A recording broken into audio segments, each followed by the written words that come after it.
Hey there, good peeps, Sammy here, and I've got another indie game to show you. This time we are looking at a game called Vlad Voievod Dracula, Episode 1, Manhunt. Predominantly, this is a demo gameplay of the full game, and the link to this game can be found in the description if this is something that you like the look of.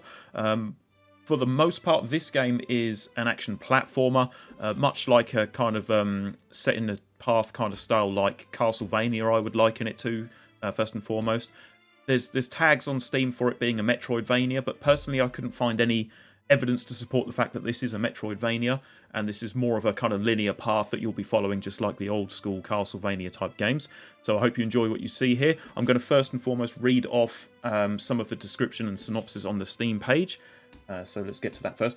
This is a tactical action platformer where you play as Vlad the Impaler, the historical Dracula, the Lord and Voivod War Commander of Wallachia. With your knights, you explore medieval Romania, Wallachia, Transylvania, and Moldova, castle by castle, to hunt down your enemies. So playing a game as Dracula sounds pretty cool, and it's my job to try and highlight these cool games for you, and hopefully this is something that you like the look of. If you want to support this cause, feel free to drop a like and subscribe because it really helps the channel. Really appreciate that. Thank you so much indeed. So this is a very short video, and it was a very short demo. You get to choose between casual mode and pro mode, I think. I chose casual just to give you a brief overview of what the demo entails. So as the synopsis on Steam points out, it is a platformer, like an action platformer, so you'll be scrolling from left to right, slaying all those who oppose you. You have a sword.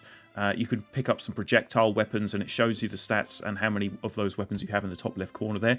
As far as I could tell, you get one hit from one of these enemies and you die, but when you die, you just respawn to the very beginning of that scene in which you start on. So there's no real loss when you get hit or die. You basically just start at the beginning of that scene, and you still have all the ammo that you've collected up until that point of your throwing knives or throwing axes, and you get to keep them and use them, which I found made it a bit easier. Maybe on pro mode you don't get to keep them, but for casual mode you could literally just collect loads of ammo, then die as you will, and respawn at the beginning of that scene, but keep all of that ammo, but you have all of that saved up so that you can carry on and use them as you will.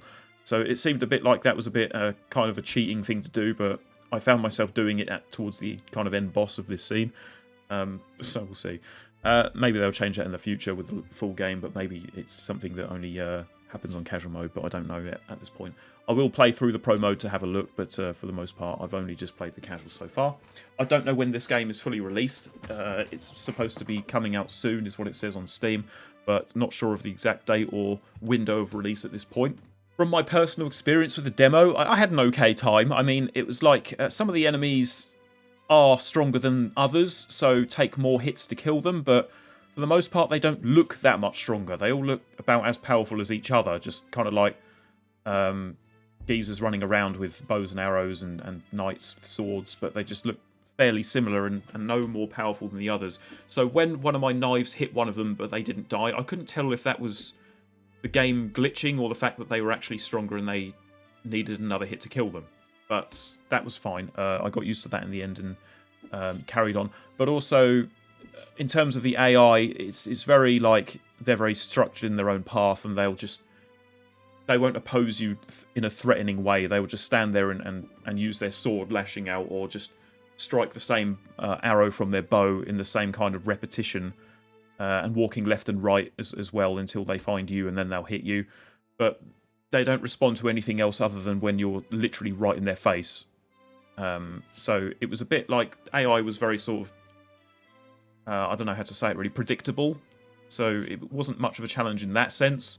I don't know how it works on a harder setting, but for the casual mode and casual style of the demo, that was the case.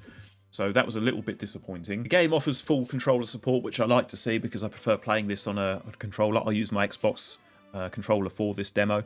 I would like to have seen maybe a dodge roll mechanic added to this, because when you get in the way of an enemy, there's no real way of getting out of their way unless you sort of walk back in the other direction or try and jump over them. But obviously if you get hit once, you have to start the scene again. So I would like some kind of maybe dodge roll mechanic, and also maybe an animation of when you actually land a hit on them, because like I said earlier, when you throw a knife at them or something and it hits them, the knife just disappears and the enemy just carries on about their way. So without knowing that you've actually got any kind of hit on them, there's no actual feedback for when your knife hits them, so to speak. I hope you understand that.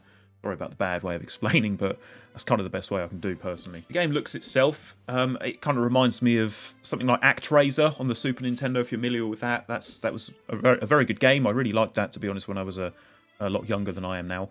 So it kind of reminds me of that kind of look, which is cool, which is good. The music, on the other hand, I wasn't that impressed with personally. It felt a bit repetitive, and yeah, I think that could do with some work personally, so hopefully that will be resolved in the full game. If there's an episode 2 to play, like demo wise, I'll give that a try, obviously, because I do want this game to do well. I love all the old school Castlevania games, and I'm holding that game franchise as this game's biggest inspiration. And also you play as Dracula, so why wouldn't it be, personally? But yeah, I do want games like this to do well, because I do love these kind of games, so hopefully it will. And if it's something you like I said, it's the link can be found in the description as to where you can try the demo yourselves from Steam and figure out what you think about the game yourselves. Hopefully you'll have a good opinion of it. If not, let us know in the comments. I'd love to hear what your opinions on this game are.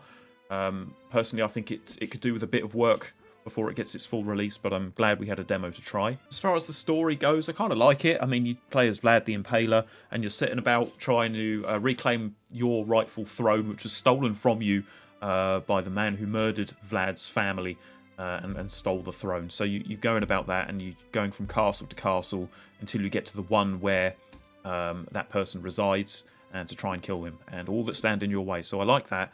So I do want to see more. I will be keeping my eye on it, and hopefully we'll have a good game and a good package to look forward to when it does release. I'm going to let you watch the rest of this gameplay now. I much appreciate the fact that you've watched this video, so thank you very much indeed. Take care of yourselves, and I'll see you next time for another indie game. See you later.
You